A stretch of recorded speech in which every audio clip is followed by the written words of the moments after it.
in Greek. I'm starting, honey. On this video, I would like to do the 7 last words of Christ, read in Greek with grammar analysis and commentary. We come to the first one, and I'm reading in Luke chapter 23, verse 34. Jesus was saying, Pater, aphes autois, ugar oidasin ti poiusin. Jesus says, Father, forgive them, for they do not know what they are doing. It is interesting, as we look at the grammar just briefly. Aphes is from apheemi. It's your present imperative, second person singular from apheemi. So, Father, forgive them, for they do not know. Oidasin, perfect indicative active, third person plural, from oida. However, it is seen and read in the present, for they do not know what they are doing. Poiusin is from poieo, present indicative active, third person plural. And notice he's praying for forgiveness, and that is something that teaches us the need of being forgiving. If the Master on the cross was praying that, how much more do we need to be forgiving of those who have erred us in some way, if we're the followers of Christ? Then in 23, verse 43, we come to the second saying. The thief on the cross asked the Lord to remember me when you enter into your kingdom. And he said to him, Kae auto, Amen soy lego, semeran met emu, esse into paradiso. He said to him, truly I say to you, today with me you shall be in paradise. Esse is your future indicative middle, second person singular from a me.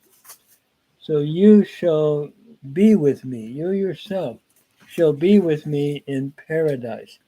Paradise is another word for the Garden of Eden, or in a beautiful garden, a picture of being in the Father's presence. You will be with me there. Then, in John 19, verses 26 and 27, we have the next saying of Jesus in John 19 and 26 and 27. Let me just find it here. Here we go, 26 and 27. Jesus, therefore, when he saw the mother and the disciple standing whom he was loving, he says to the mother, or he says to the disciple, I should say, he says to the mother, Mother, behold your son. And then he says to the disciple, behold your mother.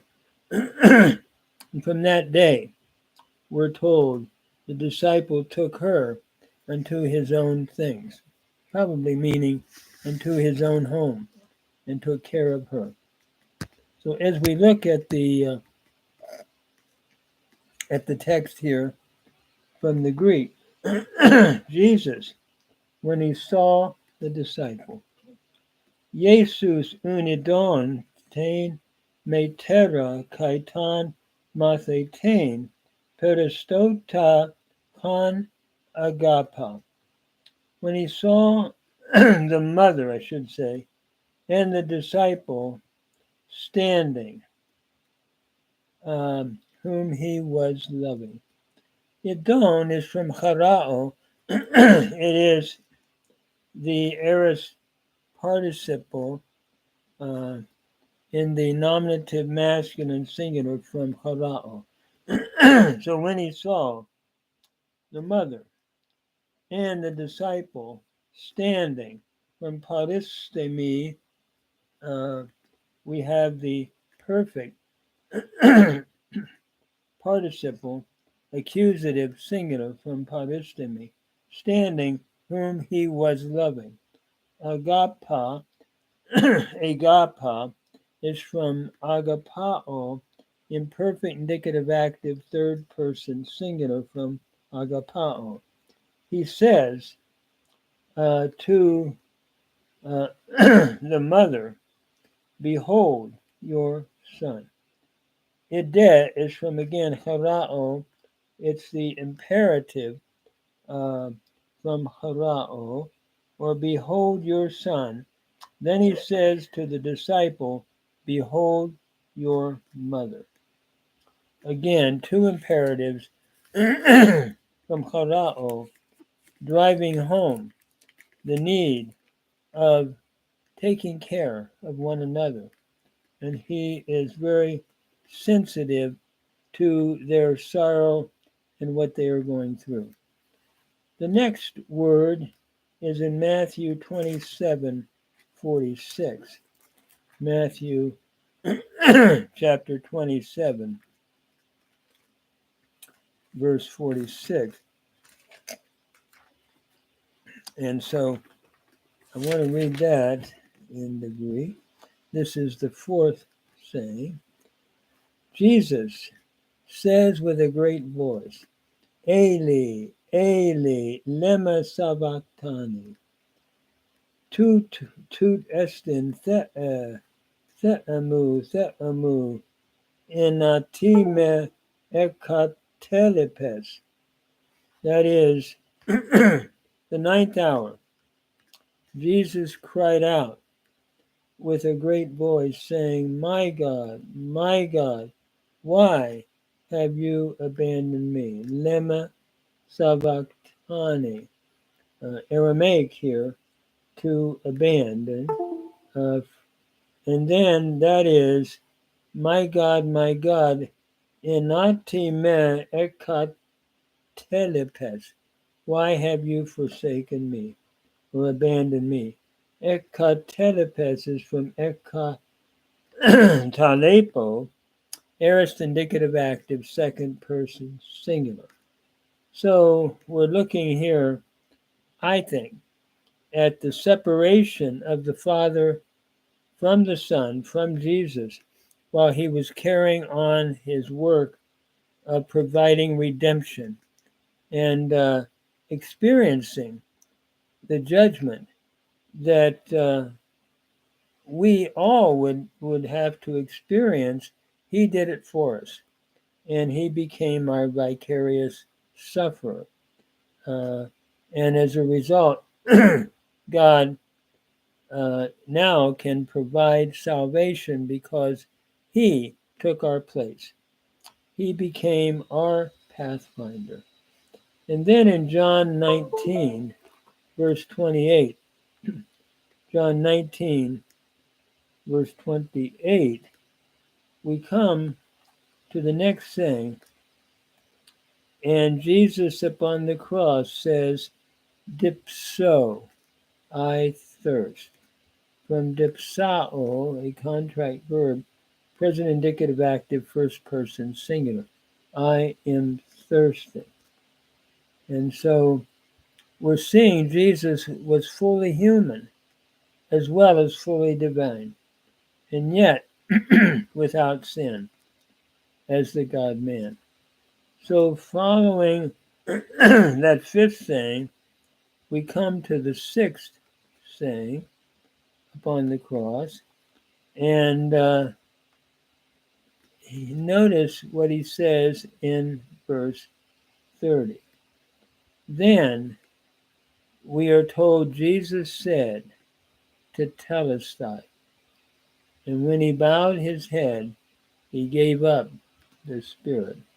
The Telestai is from teleo. It has been finished. Perfect indicative passive. Third person singular from teleo. It's completed. It has been accomplished. It is finished. And it's wonderful to know that the finished work of Christ was what we now accept and believe in if we accept him and his finished work. And what a wonderful thing to know that he has completed that work for us. And the work of redemption has been paid for. Then the seventh statement is found in chapter Luke 23, verse 46. Jesus then said with a great voice, when he lifted up his voice, with a great voice, he said, Pater, eis kerasu, paratithemai ta pneuma mu. Father, into your hands I commit my spirit. From paratithemi, it's the present indicative middle, first person singular. I am committing my spirit. And Jesus then dies on command, so to speak. And it's interesting. I said this in a previous video that one of our dear friends years ago said when he was in seminary, he almost lost his faith because the divinity of Jesus was under attack.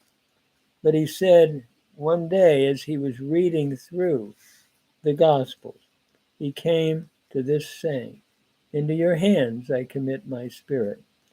And the others on the cross couldn't die right away, but he died right then. And his spirit went to be with the Father. And so he said, I realized that he had to be God, because only God could make such a command and to commit his spirit. And we say, have his spirit leave the body on command that way. So these are the 7 last words of Christ. And I wanted to just read them in the Greek and do a brief, simple analysis of the grammar. God bless and have a good Friday.